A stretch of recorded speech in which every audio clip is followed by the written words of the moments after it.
आज जो है मैं इस वीडियो के माध्यम से आपको एक महत्वपूर्ण जानकारी देने जा रहा हूं। हमारे बहुत सारे भाई लोग जो है उत्सुक हैं कि जीडीएस ऑनलाइन शेड्यूल जनवरी 2025 का जो बहाली आया है उसमें अप्लाई करना चाहते हैं और जल्दीबाजी में अप्लाई कर भी दिए होंगे।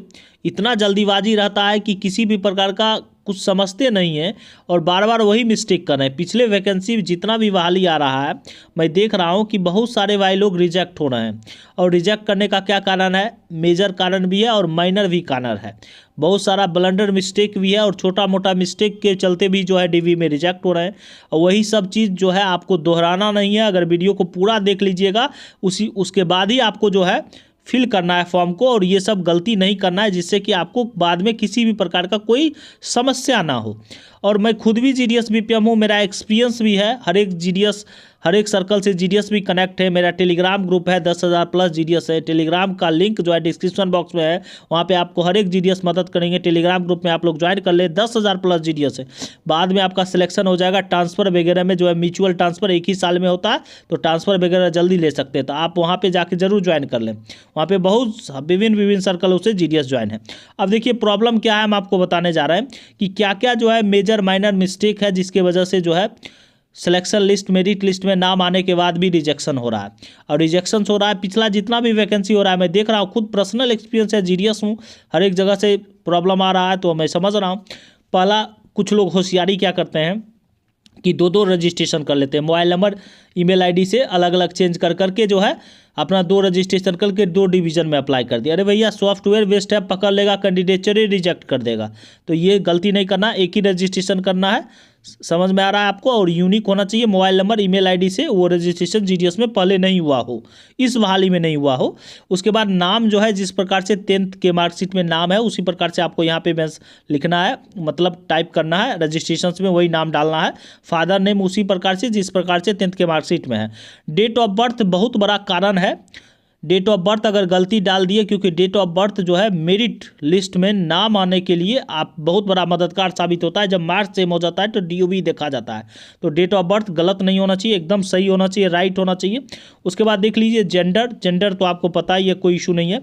अब आ गया कम्युनिटी का बहुत बड़ा चक्कर है। SC ST के लिए तो कोई दिक्कत नहीं है, सर्टिफिकेट को पता ही आपको SC ST वाला वैलिडेट रहता है। एक बार बना लीजिए, वो सब फॉर्मेट में स्टेट सेंट्रल सब जो है पूरी तरह से वैलिड है। SC ST वाला सेंट्रल फॉर्मेट में ही चाहिए। इस जीडीएस वैकेंसी के लिए सेंट्रल फॉर्मेट में ही SC ST वाला भी चाहिए, ठीक है। तो वो वैलिड ही रहता है। SC ST के लिए कोई इशू नहीं है, वो 10 साल पहले का भी रहेगा तो चल जाएगा। अब बात आ जाता है OBC का EWS वाला। अब हम आपको बताने जा रहे हैं, यही सबसे बड़ा प्रॉब्लम हो जाता है। बहुत लोग क्या करेंगे, अभी इस वाली में जो है फॉर्म जो है अप्लाई कर देंगे, उसके बाद EWS बनाएंगे।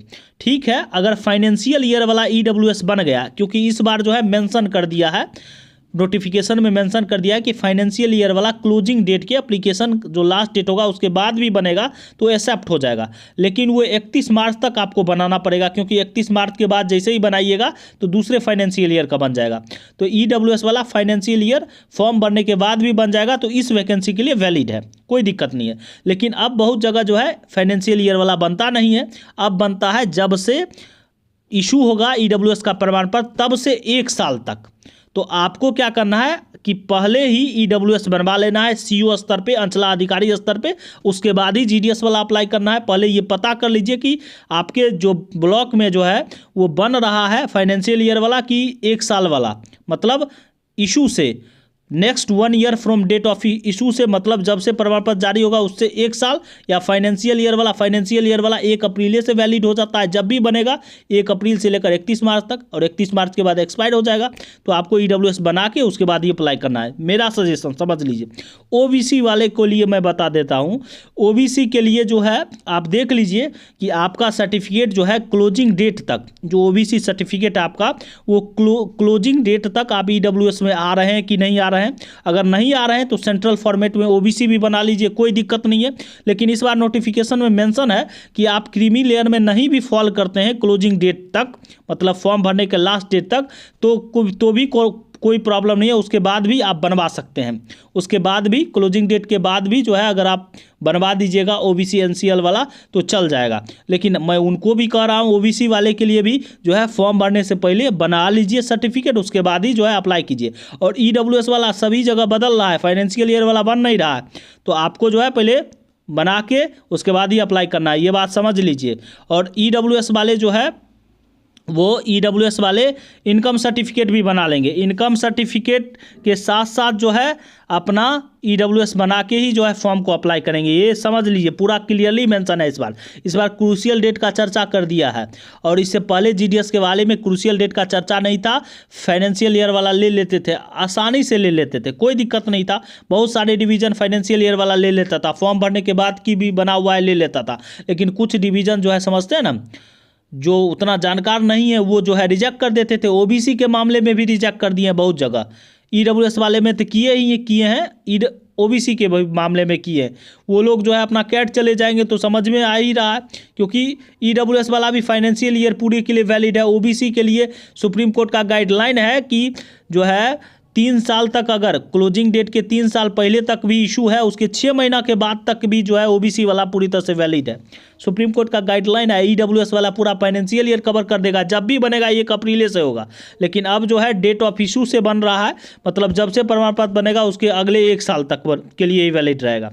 फाइनेंशियल ईयर कवर नहीं करता है तो ईडब्ल्यूएस वाला जो है फाइनेंशियल जो है इनकम सर्टिफिकेट और ईडब्ल्यूएस इनकम भी बनाना है, ईडब्ल्यूएस भी बनाना है। ओबीसी वाले जो है वो सेंट्रल फॉर्मेट में ओबीसी बना लें, उसके बाद ही जो है फॉर्म अप्लाई करें।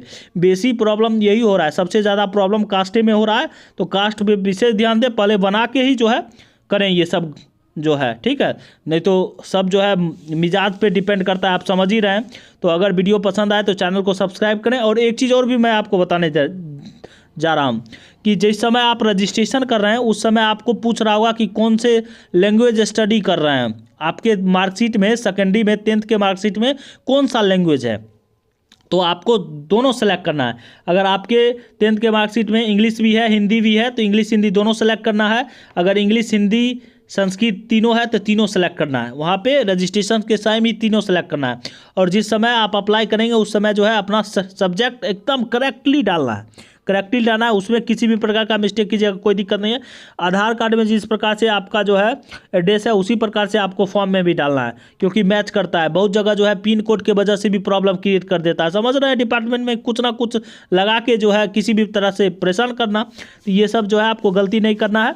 और ईडब्ल्यूएस वाले इनकम और ईडब्ल्यूएस बना के करेंगे, ओबीसी वाले सेंट्रल फॉर्मेट में बना के ही अपना पूरा कर लेंगे, उसके बाद ही अप्लाई करेंगे। Thank you.